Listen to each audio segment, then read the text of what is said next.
வணக்கம் மக்களே. நம்ம கார்த்திக் கதையில டிசம்பர் 9 என்ன நடக்க போகுது அப்படிங்கறத பத்தி தாங்க இந்த வீடியோல இப்ப நம்ம பார்க்க போறோம். இந்த வீடியோவுக்கு மறக்காம லைக் பண்ணிக்கோங்க. நீங்க லைக் பண்றதுதான் எங்களுக்கு அடுத்த வீடியோ போடுறதுக்கு ரொம்பவே இன்ட்ரெஸ்டிங்கா இருக்கும். ஸோ மறக்காம லைக் பண்ணிட்டு இந்த வீடியோவை பாருங்க. என்ன நடக்குது அப்படின்னு பாத்துக்கிட்டீங்கன்னா, நம்ம வில்லி காலையிலேயே அவங்க அக்கா கிட்ட, அக்கா, நம்ம செங்கல் சூளையில வேலை பார்க்கறவங்க எல்லாருக்குமே இன்னைக்கு சேலரி கொடுக்கணும், எல்லாருக்கும் போயிட்டு நான் சேலரி கொடுக்கவா அப்படின்னு கேட்க, ஈஸ்வரி சொல்றாங்க சரி சரி. அப்ப வில்லி சொல்றாங்க, அக்கா, இதுக்கு முன்னாடி உன் மருமகன் தான் எல்லாருக்கும் சம்பளம் கொடுத்தான், இந்த வாட்டி நான் போய் கொடுத்துட்டு வரேன். ஈஸ்வரியும் சரி சந்திரா, நீ போய் கொடுத்துட்டு வா, நீ என்னோட தங்கச்சி தானே, நீ கொடுக்கறதுல என்ன இருக்கு அப்படின்னு சொல்ல, வில்லியும் சரிக்கா அப்படின்னு சொல்லிட்டு பணத்தை எடுத்துக்கிட்டே நேரா செங்கல் சூளைக்கு போறாங்க. அங்க சந்திரா வரத பாத்துட்டு தொழிலாளிங்க, என்ன இது, இந்த அம்மா இந்த வாட்டி வந்திருக்குதே அப்படின்னு வில்லி அந்த இடத்துக்கு வந்துட்டு எல்லாரும் இங்க வாங்க அப்படின்னு சொல்ல, எல்லாரும் அந்த இடத்துக்கு வராங்க.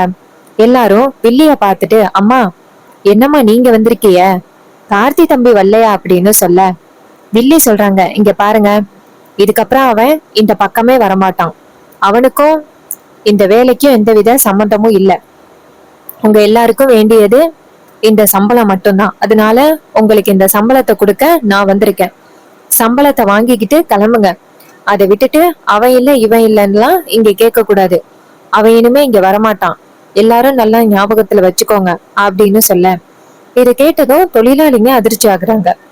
நேரா வில்லிய பார்த்து, என்னம்மா இப்படி சொல்றீங்க, ஐயா இல்லைன்னா எப்படிமா? சந்திரா சொல்றாங்க, இங்க பாருங்க, இதுக்கு முன்னாடி அவனா இருந்தான், அவன் தான் உங்களை எல்லாம் பாத்துக்கிட்டானா, நாங்க தானே உங்களை பாத்துக்கிட்டோம், உங்களுக்கு என்ன பிரச்சனை வந்தாலும் நாங்க சரி பண்ணோம்ல, தேவையான சம்பளம் எல்லாம் வந்துச்சுல்ல. அவங்க சொல்றாங்க, என்னம்மா, எப்பமா எங்களுக்கு தேவையான சம்பளம் வந்துச்சு, ஐயா வந்த பிறகுதான் எங்களுக்கு சரியான சம்பளமே கிடைச்சிச்சு, அவர் வந்துதான் எங்களுக்கு 300 ரூபாய் ஏத்தி கொடுத்தாரு, இல்லைன்னா நாங்க கடைசி வரைக்கும் இந்த இடத்துல கஷ்டப்பட்டுக்கிட்டு தான் இருக்கணும், ஈஸ்வரி அம்மாவுக்கு கூட இந்த செய்தி தெரியாம இருந்திருக்கும், இங்க பாருங்கம்மா, ஐயா வந்த பிறகுதான் எங்களுக்கு சரியான சம்பளம் கிடைக்குது, நாங்க எல்லாருமே ரொம்ப சந்தோஷமா வேலை பார்க்கிறோம், ஐயா இல்லாம இருக்கிறதுனால நாங்க கண்டிப்பா எங்களுக்கு மறுபடியும் அந்த பிரச்சனை வரும்னு தோணுது, அது மட்டும் இல்லாம ஐயா வந்து எங்களுக்கு என்ன பிரச்சனை வந்தாலும் அவர் என்னன்னு கேட்பாரு, இப்போ அவர் இல்லைன்னா எங்க எல்லாருக்குமே ரொம்ப கஷ்டமா இருக்கு. அதுக்கு வில்லி சொல்றாங்க, இங்க பாருங்க, இனிமே அவன் வரமாட்டான், இனிமே அவனை பத்தி இங்க யாரும் பேசக்கூடாது, ஞாபகத்துல வச்சுக்கோங்க அப்படின்னு சொல்லிட்டு வில்லி அந்த இடத்துல இருந்து வீட்டுக்கு போறாங்க. அப்போ அந்த தொழிலாளிங்க எல்லாரும் பேசிக்கிறாங்க, ராஜா தம்பி நம்ம எல்லாருக்கும் எவ்வளவு உதவி பண்ணிருக்காரு, வீடு தேடி வந்து நமக்கு உதவி பண்ணிருக்காரு, நமக்கு என்ன பிரச்சனைனாலும் அதை சரி பண்ணி கொடுத்திருக்காரு, இப்போ அவரு இல்லைன்னா நம்ம எப்படி இங்க வேலை பார்க்க முடியும், இதே மாதிரி மறுபடியும் நம்மளுக்கு பணத்தை குறைப்பாங்க, சோ விடக்கூடாது, ஐயா இருந்தா மட்டும்தான் நம்ம சந்தோஷமா இருக்க முடியும், ஐயா கண்டிப்பா மறுபடியும் வரணும், நம்ம எல்லாருமே போயிட்டு ஈஸ்வரி அம்மா கிட்ட கேட்போம் அப்படின்னு சொல்ல, எல்லாரும் சேர்ந்து ஈஸ்வரிய பாக்குறதுக்காக வீட்டுக்கு போறாங்க. அங்க நம்ம ஈஸ்வரி எல்லாரும் வரத பாத்துட்டு ஈஸ்வரி கேக்குறாங்க, என்ன எல்லாரும் வந்திருக்கீங்க? அவங்க சொல்றாங்க, இங்க பாருங்கம்மா, இனிமே ராஜா தம்பி வேலைக்கு வரமாட்டாரு அப்படின்னு கேள்விப்பட்டோம், அதான் அத பத்தி கேக்குறதுக்காக வந்திருக்கோம். அப்ப வில்லி சொல்றாங்க, அக்கா, நான் தான் அக்கா சொன்னேன், இனிமே அந்த டிரைவர் பையன் வரமாட்டான் அப்படின்னு, நான் சொன்னதுல தப்பி இருக்காக்கா, இனிமே அவனுக்கும் இந்த வீட்டுக்கும் என்னக்கா சம்பந்தம் இருக்கு, அவன் எதுக்கு நம்ம தொழில் வச்சிருக்கிற இடத்துக்கு அவன் வர போறான், அதத்தான் நான் சொல்லிட்டு வந்தேன், இனிமே அந்த டிரைவர் வரமாட்டான் அப்படின்னு.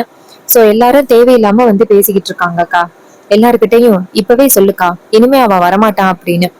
ஈஸ்வரி எல்லாரையும் பார்த்து, இங்க பாருங்க, இதுக்கப்புறம் நீங்க யாரும் வந்து அந்த பையனை பத்தி பேசக்கூடாது, ஏன்னா அவன் இனிமே இங்க வரமாட்டான், ஞாபகத்துல வச்சுக்கோங்க, உங்க எல்லாருக்கும் என்ன வேலை நடக்கணுமோ அது எல்லாமே தானாவே நடக்கும், சம்பளமும் தானாவே வரும், இனிமே அவனை பத்தி யாரும் பேசக்கூடாது, போய் வேலையை பாருங்க அப்படின்னு சொல்ல, அப்ப ஒருத்தர் சொல்றாரு, என்னம்மா இப்படி பேசுறீங்க, ஐயா வந்த பிறகுதான் எங்களுக்கு நிறைய உதவிகள் கிடைச்சிச்சு, இங்க பாருங்க, அவர் எங்களுக்கு என்ன பிரச்சனை இருந்தாலும் என்ன ஏதுன்னு கேட்டு விசாரிச்சு எங்களுக்கு நல்லது செய்வாரு, அவரு இனிமே வரமாட்டாருன்னா எங்களால கண்டிப்பா தாங்கிக்க முடியாதுமா, நீங்க பாருங்க, அவரு கண்டிப்பா வரணுமா, நீங்க பண்றது ரொம்ப தப்புமா, அவரை மறுபடியும் கூப்பிடுங்க, அவர் இருந்தாதான் நாங்க வேலை பார்ப்போம் அப்படின்னு. வில்லி சொல்றாங்க, என்ன ரொம்ப ஓவரா பேசுறீங்க, அவன் இருந்தாதான் வேலை பார்ப்பீங்களா, என்ன தைரியத்துல பேசுறீங்க, அவனா உங்களுக்கு சம்பளம் கொடுக்கறான், சம்பளம் கொடுக்கறது அக்கா தான். அந்த பணத்தை வாங்கிக்கிட்டு அக்காவுக்கு விசுவாசமா இருந்தா போதும். அதை விட்டுட்டு கண்டவனுக்கும் விசுவாசமா இருக்கணும் அப்படின்னு அவசியம் இல்ல. அப்போ ஒருத்தர் சொல்றாரு, இங்க பாருங்கம்மா, நாங்க இங்க பணத்தை பத்தி பேச வரல, ஐயாவோட குணத்துக்காக தான் வந்திருக்கோம். அவர் எங்களுக்காக எவ்வளவு உதவி பண்ணிருக்காரு தெரியுமா? அதெல்லாம் உங்க பணத்துக்கு ஈடாகாது. இங்க பாருங்க ஈஸ்வரி அம்மா, மறுபடியும் ஐயா வேலைக்கு வருவாரா இல்லையா? ஈஸ்வரி சொல்றாங்க, இங்க பாருங்க, அவன் இனிமே இங்க வரமாட்டான். இதை கேட்டதும் அவங்க சொல்றாங்க, அப்படியாமா? அவர் இனிமே வந்தாதான் நாங்க எல்லாருமே வேலைக்கு வருவோம், இல்லைன்னா நாங்க யாரும் வேலைக்கு வரமாட்டோம், எங்களை கட்டாயப்படுத்தாதீங்க அப்படின்னு சொல்லிட்டு அவங்க எல்லாரும் கிளம்புறாங்க. இத பாத்துட்டு வில்லி சொல்றாங்க, அக்கா போனா போகட்டும்க்கா, இதே மாதிரி நம்மளுக்கு எத்தனை பேரோ வேலைக்கு கிடைப்பாங்க, விடு அப்படின்னு. அப்போ ராஜா சொல்றாரு, இங்க பாரு ஈஸ்வரி, அவங்க எல்லாருமே எத்தனை வருஷ சர்வீஸ் அப்படின்னு உனக்கு தெரியும்ல, அத்தனை வருஷமா நமக்கு விசுவாசமா வேலை பார்த்துக்கிட்டு இருக்காங்க. அவங்க இல்லைன்னா நம்ம கம்பெனி என்ன ஆகுறது? தொழிலாளிகளால மட்டும்தான் நம்ம இப்போ முதலாளியா இருக்கோம். அவங்கள நீ இப்படி அனாவசியமா பேசினேன்னா நீ தான் பாதிக்கப்படுவ. வெள்ளி சொல்றாங்க, இங்க பாருங்க மாமா, இவங்க இல்லைன்னா இன்னொருத்தவங்க, நீங்க தேவையில்லாம பேசாதீங்க அப்படின்னு. அப்ப ஈஸ்வரி நேரா ராஜாவை பார்த்து, இங்க பாருங்க, என்ன விஷயமா இருந்தாலும் நான் பாத்துக்கிறேன், இதுக்காக அந்த டிரைவர் பயல நான் மறுபடியும் வீட்டுக்கு கூப்பிடுவேன் அப்படின்னு நீங்க நினைக்காதீங்க அப்படின்னு. அப்ப ராஜா சொல்றாரு, இங்க பாரு ஈஸ்வரி, நீ பண்ண தப்புக்கு கண்டிப்பா நீ தண்டனை அனுபவிப்ப அப்படின்னு சொல்லிட்டு அவர் அந்த இடத்துல இருந்து போறாரு. அவரு போனதும் வில்லி நேரா அவங்க அக்கா கிட்ட, அக்கா இங்க பாருக்கா, உனக்கு என்ன, வேலைக்கு ஆட்கள் வேணும் அவ்வளவுதானே, நான் போய் இப்ப வேலைக்கு ஆட்கள் தேடிட்டு வரேன், நீ கவலைப்படாதக்கா, நாளைக்கே நம்மளோட வேலையெல்லாம் நடக்க ஆரம்பிக்கும், இதுல என்ன இருக்கு அப்படின்னு சொன்னதும் ஈஸ்வரியும் சரிடி அப்படின்னு சொல்லிட்டு போறாங்க. அப்ப வில்லி நினைக்கிறாங்க, ரொம்ப ஓவரா பண்றானுங்க, இவனுங்க இல்லைன்னா நமக்கு வேற ஆளே கிடைக்க மாட்டாங்களா அப்படின்ட்டு. அந்த வில்லி நேரா இங்க இருந்து வந்து ஒருத்தர்கிட்ட, இங்க பாருங்க, வேலைக்கு ஆள் வேணும், கிட்டத்தட்ட எங்களுக்கு ஒரு 100 பேர் வேணும், ரெடி பண்ணி கொடுங்களேன். அவரு கேக்குறாரு, இங்க பாருங்கம்மா, உங்க செங்கல் சூளையில வேலை பார்த்தவங்க தானே, அவங்களதான் நீங்க வேலைக்கு வரவேணும்னு சொல்லிட்டீங்களாம்ல, இங்க பாருங்க, அவங்களுக்கு வேண்டியது ஒரே ஒரு கோரிக்கை தான், ராஜா தம்பி மறுபடியும் அவங்களுக்கு முதலாளியா வரணும், அததான் அவங்க எதிர்பார்க்கிறாங்க. அதை நீங்க ஏற்பாடு பண்ணி கொடுத்தீங்க அப்படின்னா உங்களுக்கு பிரச்சனை முடிஞ்சிட்டு, இல்லைன்னா உங்களுக்கு ஆள் கிடைக்கிறதுக்கு வாய்ப்பே இல்லை. இதை கேட்டதும் வில்லிக்கு ரொம்பவே ஷாக்கிங்கா இருக்கு, என்னடா இது இவங்க இப்படி சொல்றாங்களே அப்படின்னு. இன்னொரு பக்கம் நம்ம ஈஸ்வரி இருக்காங்கல்ல, அவங்களுக்கு போன் வருது. என்னன்னா, நிறைய கிட்டத்தட்ட 1 லட்சத்துக்கு மேல செங்கல் கேட்டிருந்தாங்க. அவங்க போன் பண்றாங்க நம்ம ஈஸ்வரிக்கு. ஈஸ்வரி சொல்றாங்க, இங்க பாருங்க, வேலையெல்லாம் நடந்துகிட்டு இருக்கு. அவங்க கேக்குறாங்க, எங்கம்மா வேலை நடந்துகிட்டு இருக்கு? உங்க செங்கல் சூளையில வேலை பார்த்தவங்க எல்லாருமே வேலை பார்க்க முடியாது அப்படின்னு போயிட்டாங்கன்னு கேள்விப்பட்டோம், அப்புறம் எப்படிமா உங்க செங்கல் சூளையில வேலை நடக்கும்? ஈஸ்வரி சொல்றாங்க, இங்க பாருங்க, யாரோ உங்களுக்கு தப்பான தகவல் சொல்லியிருக்காங்க, எல்லா வேலையும் நல்லபடியா தான் நடந்துகிட்டு இருக்கு. அவங்க கேக்குறாங்க, இங்க பாருங்க, எங்களுக்கு தகவல் வந்துருச்சு, நாங்க எவ்வளவு செங்கல் கேட்டிருந்தோம், நீங்க முடியாதுன்னு சொல்றீங்க, இங்க பாருங்க, நாளைக்கு காலையிலக்குள்ள எங்களுக்கு ரிப்போர்ட்ஸ் வரணும், நல்லபடியா எல்லாரும் வேலை பார்த்தா பிரச்சனை இல்ல, ஏதாவது பிரச்சனை அடிச்சு அப்புறம் உங்க கான்ட்ராக்ட வேண்டான்னு சொல்லிடுவேன். இதை கேட்டதும் ஈஸ்வரிக்கு ரொம்பவே ஷாக் ஆகுது. ஈஸ்வரி சொல்றாங்க, இங்க பாருங்க சார், நாளைக்கு காலையிலக்குள்ள உங்களுக்கு தேவையான ரிப்போர்ட்ஸ் அனுப்புறேன், சோ தயவு செஞ்சு எனக்கு கொஞ்சம் கால அவகாசம் கொடுங்க. அவங்களும், இங்க பாருங்க மேடம், உங்களுக்கு தேவையான கால அவகாசம் நாளைக்கு காலையில வரைக்கும் தான், அதுக்குள்ளயும் உங்களால 1 லட்சம் செங்கலை கொடுக்க முடியுமா என்ன அப்படிங்கிறத நீங்க ஃபைனல் பண்ணிட்டு சொல்லுங்க. ஈஸ்வரியும் சரிங்க சார் அப்படின்னு சொல்லிட்டு போனை கட் பண்ண, வில்லி அந்த இடத்துக்கு வந்துட்டு, அக்கா, நானும் எவ்வளவு பேரை கேட்டு பார்த்துட்டேன், எல்லாருமே வேலைக்கு வர முடியாது அப்படின்னு சொல்றாங்க, இப்ப என்ன பண்றதுக்கா? ஈஸ்வரி சொல்றாங்க, இங்க பாரு, உன் பேச்சு கேட்டுக்கிட்டு அவனுங்கள வேலைக்கு வரவேணாம் அப்படின்னு சொல்லிட்டேன், இப்ப போய் நான் எந்த மூஞ்ச வச்சுக்கிட்டு அவனுங்கள வேலைக்கு கூப்பிடுவேன்? பெரிய சிக்கல்ல மாட்டிக்கிட்டேன். அதுக்கு வில்லி சொல்றாங்க, இங்க பாருக்கா, என்ன ஆனாலும் பரவாயில்ல, அந்த டிரைவர் பையன் மட்டும் மறுபடியும் நம்ம வீட்டுக்குள்ள வரவே கூடாது, அவன் வந்தான்னா அவ்வளவுதான். ஈஸ்வரி சொல்றாங்க, இங்க பாரு, அவனை மறுபடியும் நான் வீட்டுக்குள்ள கூப்பிடுறதுக்கு வாய்ப்பே கிடையாது, அத முதல்ல ஞாபகம் வச்சுக்க. அந்த தொழிலாளிகளை நம்ம வேலைக்கே கூப்பிடணும், அதுதான் நமக்கு முக்கியம். சரி, நான் போயிட்டு நேரடியா கேட்டு பாக்குறேன் அப்படின்னு ஈஸ்வரி சொல்றாங்க. இன்னொரு பக்கம் அந்த தொழிலாளிங்க எல்லாருமே சேர்ந்து நம்ம ஹீரோவோட வீட்டுக்கு போறாங்க. நம்ம ஹீரோ அவ்வளவு பேரு வரதை பார்த்துட்டு அதிர்ச்சியாகி வெளியில வந்துட்டு, வாங்க வணக்கம், எதுக்காக எல்லாரும் இங்க வீடு தேடி வந்திருக்கீங்க? அவங்க சொல்றாங்க, ஐயா, எங்களுக்கு இனிமே அங்க வேலை பாக்குறதுக்கு விருப்பம் இல்லையா, அதான் இங்க வந்துட்டோம். ஹீரோ சொல்றாரு, என்னங்க இப்படி சொல்றீங்க? இங்க பாருங்க, உங்களுக்குன்னு ஒரு தனி குடும்பம் இருக்கு, அவங்கள பாத்துக்கணும்ல, உங்களுக்கு வேலை ரொம்பவே முக்கியம், ஏன் இப்படி பண்றீங்க? அவங்க சொல்றாங்க, இங்க பாருங்கய்யா, பணம் என்ன பணம்? பணம் இன்னைக்கு போகும், நாளைக்கு வரும். அதெல்லாம் எங்களுக்கு தேவையே கிடையாது. எங்களுக்கு முக்கியம் வந்துட்டு விசுவாசம் மட்டும்தான். நீங்க எங்களுக்கு எந்த அளவுக்கு உதவி பண்ணிருக்கீங்க, அந்த உதவியை எங்களால மறக்க முடியுமா? நீங்க உதவி பண்ணதுனாலதான் நாங்க எல்லாருமே ஒவ்வொரு நேரத்துல பட்ட கஷ்டத்துல இருந்து மீண்டு வந்திருக்கோம். திடீர்னு நீங்க வேலைக்கு வரல அப்படின்னா எங்களால கண்டிப்பா ஏத்துக்க முடியல. இங்க பாருங்கய்யா, என்ன ஆனாலும் சரி, நீங்க அந்த இடத்துக்கு மறுபடி போனா மட்டும்தான் எங்களால நிம்மதியா அங்க வேலை பார்க்க முடியும். நீங்க இல்லாம நாங்க மறுபடியும் அங்க போக மாட்டோம். அதுக்கு ஹீரோ சொல்றாரு, இங்க பாருங்க, ஏன் இப்படி பேசுறீங்க? இதனால அத்தை ரொம்ப பாதிக்கப்படுவாங்க. அத்தை மட்டும் இல்லாம உங்களை நம்பி எத்தனை பேர் செங்கல் வேணும்னு சொல்லியிருப்பாங்க. அவங்க எவ்வளவு ஆசையோட வீடு கட்டணும் அப்படின்னு எதிர்பார்த்து பணத்தை கொண்டாந்து அவங்க கிட்ட கொடுத்திருப்பாங்க. நிறைய ஆர்டரும் பண்ணிட்டு போயிருப்பாங்க. நீங்க திடீர்னு முடியாதுன்னு சொன்னா பாதிக்கப்பட போறது அத்தை மட்டும் கிடையாது. இது மாதிரி செங்கல் ஆர்டர் கொடுத்திருக்காங்கல்ல, அவங்களும் தான். இங்க பாருங்க, கொஞ்சம் யோசிச்சு முடிவு பண்ணுங்க.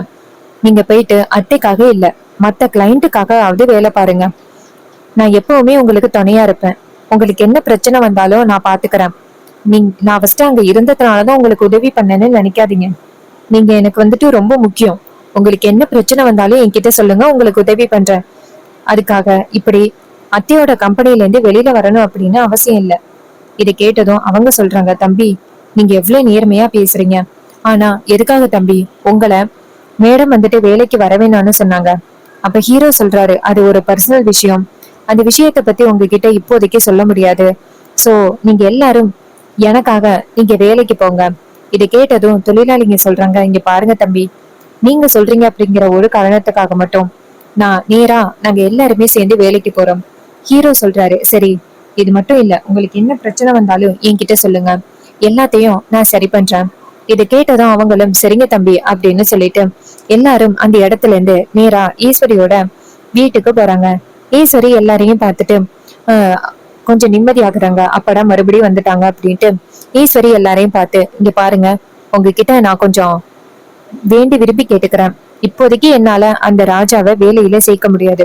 கொஞ்சம் பர்சனல் விஷயத்தினால சேர்க்க முடியாது. உங்களுக்கு என்ன பிரச்சனை வந்தாலும் நான் கண்டிப்பா சரி பண்றேன். இப்போதைக்கு தயவு செஞ்சு எனக்காக போயிட்டு வேலை பாருங்க.